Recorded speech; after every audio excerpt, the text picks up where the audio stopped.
Yeah, resilient is a word that comes to mind when you talk about those two games, and certainly fatigue and how mentally and physically draining playing games like that can be, and for us to come out on top, not only in that quadruple overtime game, but even the next game after giving up a lead very late in the game where you think you have a game won, and then going back into double overtime and finding a way to get the job done in that game as well, speaks about the character in our locker room and the leadership, and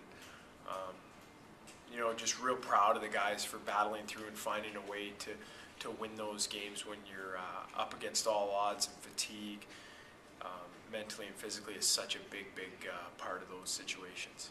A big surprise for the Stingrays fans and for a lot of us is that Rob Madore came in and played between the pipes for the Stingrays after Darren McChesney would go up to the Hershey Bears. And it surprised a lot of us, and it surprised even his own teammates. They didn't even get to see him until an hour before face-off for Game 3, and then before you know it, he's playing 7 periods of hockey, making 54 saves, and then another big outing in Game number 4 in double overtime to grab the victory there. What inspired you? How did you find Rob, and ultimately, on such short notice, sight unseen, giving him the opportunity to give a start in such a big playoff game? Well, when we were doing our college recruiting, Rob's name came up quite a few times.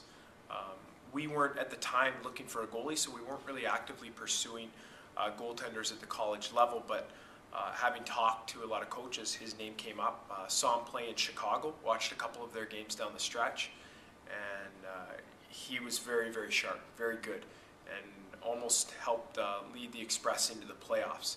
So he was on our radar, and when situations above us with our affiliates, injuries happen, you have to be able to fill the holes quickly. So that's when immediately when something happens, you get on the phone, you start making calls, whether it be AHL coaches, AHL general managers, college coaches, who's out there, who's available, who can come in. And when the prospect of Rob coming in and being able to play for us with league rules and the way things worked out, when that was an opportunity to bring him in, we jumped at it because of what I had heard about him and seen.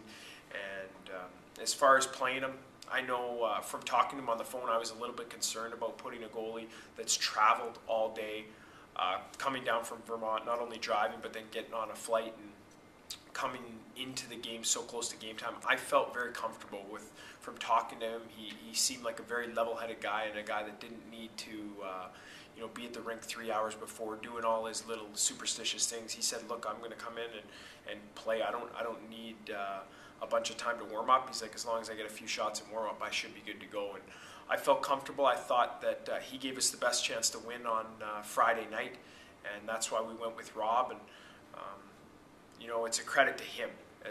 He went out there and played. It had nothing to do with me. I didn't make any of the saves. That's Rob Madore stepping up big in a big situation, and it's a credit to him. Now, with Darren McChesney still up with the Hershey Bears and the Washington Capitals, just calling up goaltender Danny Sabrin back up from Hershey today, and with their goaltenders kind of not really figured out as far as their playoffs concerned, the Capitals, that is, do you feel like Rob is going to be the guy that's going to help lead the Rays in this series against Kalamazoo?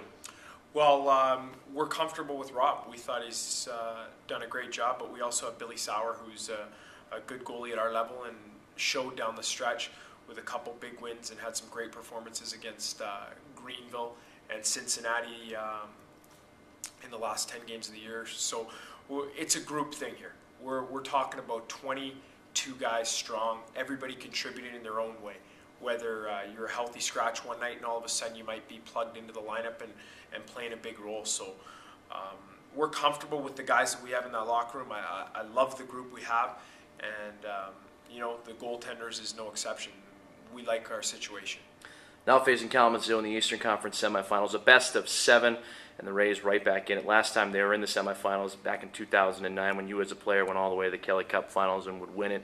Things are a little different now, and we talked about the fatigue in that quadruple overtime and double overtime game. I'm sure the Kalamazoo Wings are looking at that as an opportunity to catch the Stingrays while they are tired, but it seems like the Rays learned a lot, and like you said, resilient attitude. It shows what they need to do and how far they can push to grab wins. How do you feel against the series against Kalamazoo before even stepping foot out on the ice? Well, I don't think fatigue is going to be a factor. We don't play till Friday night, so we'll have plenty of time to rest and recuperate from that tough series and get refocused and re-energized for Friday night in Kalamazoo. So I don't think that'll be a factor.